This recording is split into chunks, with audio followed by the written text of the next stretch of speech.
บ้านหัวแซ่เมืองบะเจียงเจริญสุขแขวงจำปาสักเป็นอีกหนึ่งหน่วยเลือกตั้งของเมืองบะเจียงเจริญสุขแขวงจำปาสักซึ่งภายในหน่วยมีจำนวนผู้มีสิทธิเลือกตั้งทั้งหมด 2,707 คนยิง 1,100 คนมีหาหน่วยปอนบัตร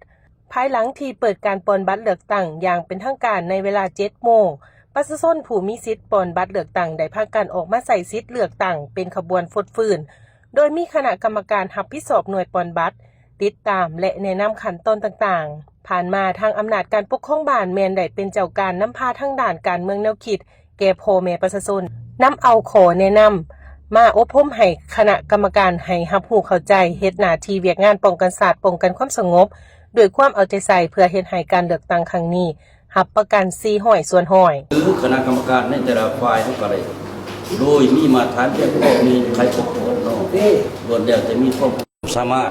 เป็นต้นก็มันสมทบกับทั้งโรงเรียนมสโฮเซ่ครูอาจารย์กับทั้งสสงโฮเซ่เจริญเนาะที่ว่าเขาก็ได้สมทบลูกหลานนั่นแหละผู้ที่มีความรู้เก่งทั้งด้านขีดเขียนทั้งระบบITเนาะแต่งตั้งเขาซับซ้อนให้เหมาะสมกับหน้าเวียกว่าซั่นซะหลักๆก็แม่นในคณะกรรมการนับคะแนนเนาะรวมที่มีหน้าตัวจริงเลือกตั้งเนาะในโฮเซ่นี้ก็มีอยู่ 2,707 คนยิ่ง 1,100 เนาะอยู่ในหาหน่วยนั้นพระเจ้าซื้อสมจันทร์กัญญาดาษถือว่าเป็นประชาชนเนาะ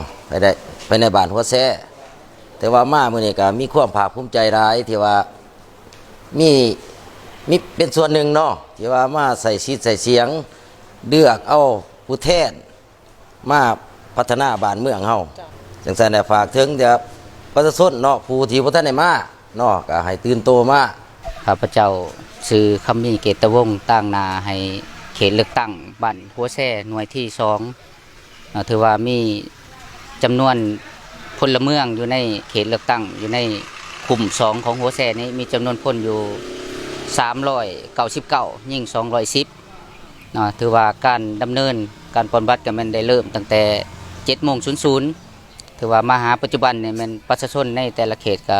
ได้ทยอยมาเกือบ 70% แล้วในปัจจุบันนี้เนาะแต่คาดว่ายังจะได้สืบต่อให้มัน